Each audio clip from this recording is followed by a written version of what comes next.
Overnight Sunday, a 3.7 magnitude earthquake occurred near the Dead Sea. And it's saying that the Mount of Olives is cracking, that it is opening up.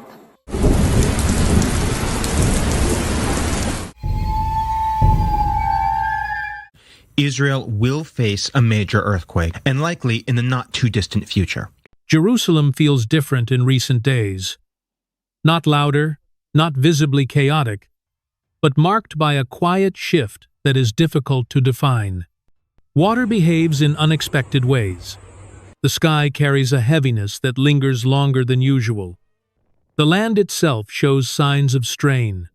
Each element might seem ordinary on its own, but together they form a pattern that does not go unnoticed in a place like this. Jerusalem has always been a city where small movements carry great weight. History records that moments of consequence here rarely begin with a single dramatic event. They begin when water, sky, and earth start responding at the same time. This convergence raises questions that extend far beyond the region. Is this the sign of a larger moment unfolding? Before we continue, like to help Jesus' miracles channel to this message reach others who need to hear it. The situation unfolding in Jerusalem cannot be reduced to a single incident. It is not an earthquake that struck without warning. It is not a military event, nor the result of human conflict. There has been no industrial failure, no technological accident, no isolated disaster that can be pointed to and neatly explained. What makes this moment unsettling is precisely that it does not fit into any familiar category.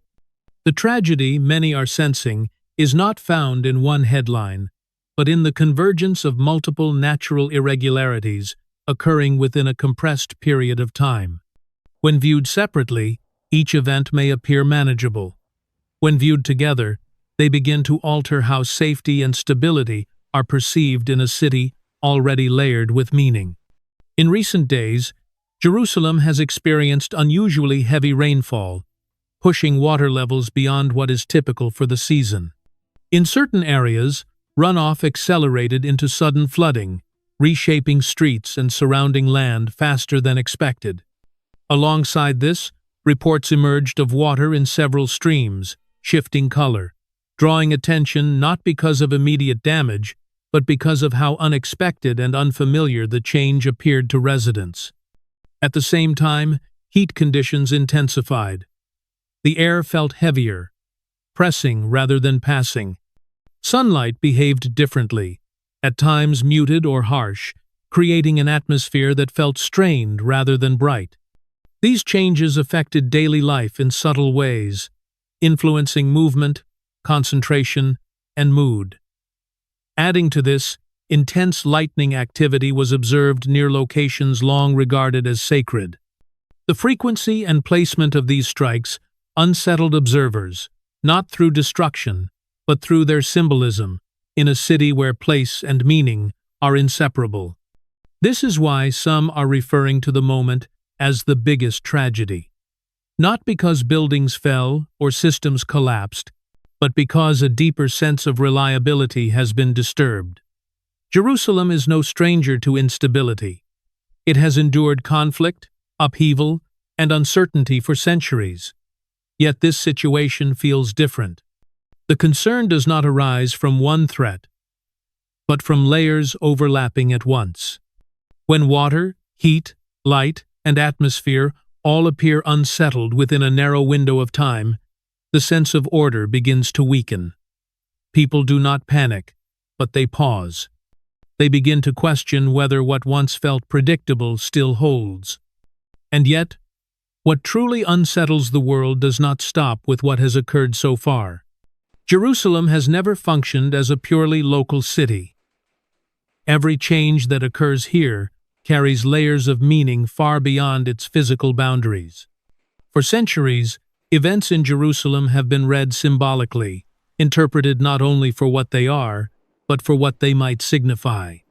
This is why developments that might draw limited attention elsewhere quickly resonate across cultures, beliefs, and continents when they happen here. As recent images and recordings began to circulate, the response was immediate and widespread.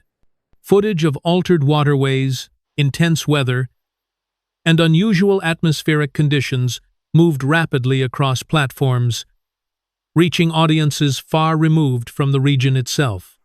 People from different faith traditions, and even those with none, expressed a similar reaction. Not panic, but a deep unease. The shared feeling was not fear of a single disaster, but uncertainty about what these changes might represent when viewed together.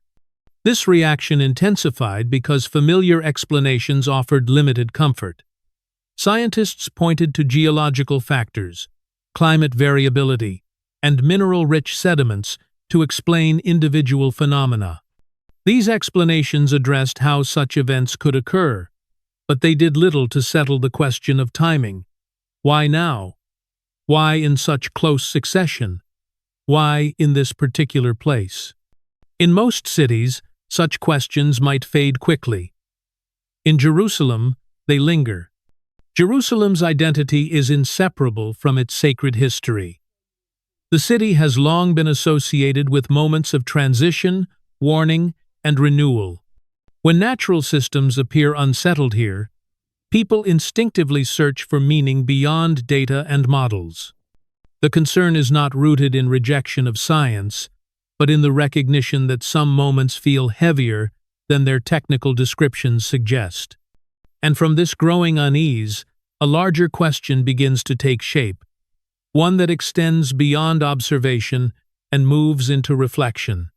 The question many are quietly asking is whether these developments point to the end, or whether they mark a transition into something not yet fully revealed. Scripture approaches moments like this with notable restraint. The Bible does not rush to conclusions, and neither does it encourage fear-driven interpretation. Instead, it establishes a consistent pattern for how such times should be understood. First, the Bible is clear on one point. No date or hour is given. Jesus himself refused to provide a timetable. In the Gospels, his instruction was not to calculate, predict, or speculate, but to remain watchful. That watchfulness is not described as anxiety or alarm. It is described as attentiveness, a posture of awareness rather than panic. This distinction matters. Biblical watchfulness does not amplify fear. It steadies it. Throughout Scripture, moments of significance are rarely announced with a single dramatic sign. They unfold gradually. Signs appear in sequence, often overlapping. Water changes. The land responds. The sky behaves differently. These elements are not random in biblical language. They form a vocabulary. In the Bible, creation itself is frequently used as a messenger, not through noise or spectacle, but through repetition. When patterns repeat, recognition follows. This is why isolated events are rarely emphasized. Instead, Scripture points to convergence.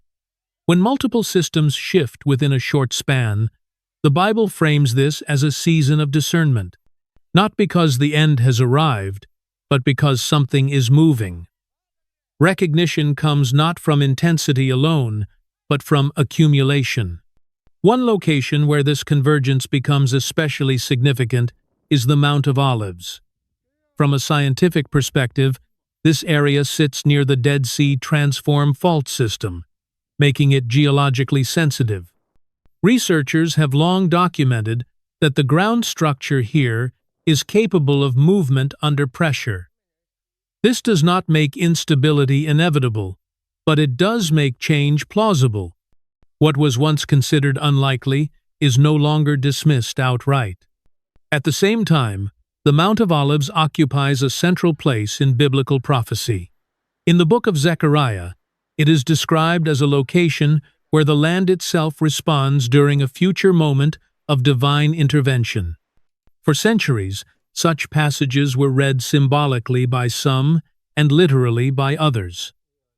What has shifted in modern times is not the text, but the understanding of the terrain. Geological awareness has brought clarity to how such descriptions could align with physical reality. This does not mean Scripture is being proven by science, nor that science is validating prophecy.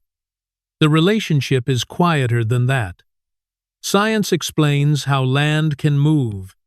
Scripture explains why moments of movement matter. One does not cancel the other. They speak in different registers about the same world. This is why the question of whether the end is near may be the wrong question to ask. The Bible consistently redirects attention away from finality and toward readiness. Signs are not presented as conclusions. They are presented as invitations to pause, to reflect, and to realign. They signal transition, not termination. In biblical history, transitions often feel unsettling. They involve disruption, uncertainty, and the sense that familiar patterns no longer hold. Yet, they are also moments where direction becomes clearer. The Bible records that before renewal, there is often shaking. Before restoration, there is exposure. These moments are not ends in themselves. They prepare the way for what follows. This perspective reframes what is being observed now. Rather than asking whether everything is about to stop, Scripture encourages consideration of what may be shifting beneath the surface. When water, land, and sky begin to respond together, the Bible does not label that moment as final. It labels it as significant. And this distinction matters deeply, because fear closes attention, while watchfulness sharpens it. Panic isolates, while discernment connects. The biblical response to signs has never been withdrawal, but awareness rooted in trust. But Scripture has never called these signs the end. The message most often repeated in Scripture during times of uncertainty is not collapse, but return. The Bible does not present the return of Christ as an act of destruction meant to erase the world, but as the completion of what has long been unfinished. It is described as restoration rather than replacement, as renewal rather than ruin. Order is not abandoned. It is re-established. This distinction is essential. Biblical language consistently frames the return, not as an interruption of history, but as its fulfillment. What is fractured is gathered. What is disordered is aligned. What has endured strain is brought back into coherence. The emphasis is not on fear, but on purpose. Because of this, the hope attached to Christ's return has never been meant to produce panic. Scripture does not instruct people to flee, withdraw, or brace themselves in terror. Instead, it speaks of preparation that begins within. Readiness of heart, alignment of values, awareness of what truly lasts. The call is inward before it is outward. In the Bible, preparation is quiet work. It involves reflection rather than reaction. It asks individuals and communities to examine foundations rather than scan headlines. This is why the signs described in Scripture are never accompanied by instructions to run. They are paired with reminders to remain steady, attentive, and grounded. Within this framework, Jerusalem occupies a unique role. It is not presented as a center of dominance or control. It is not a symbol of human power. Instead, it functions as a reminder, a place where memory is preserved, where sacred expectation has been carried across centuries. Jerusalem has repeatedly been the setting where humanity is invited to remember who is truly at the center of history. This is why events there resonate so deeply, not because the city governs the world, but because it reflects it. Jerusalem mirrors the tension between the eternal and the temporary. It holds the weight of past promises and future hope in the same space. When signs appear there, they do not command belief.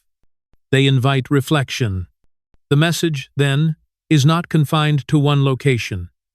It does not belong only to one people or one land. It extends outward, reaching those who are weary from constant disruption and unresolved questions.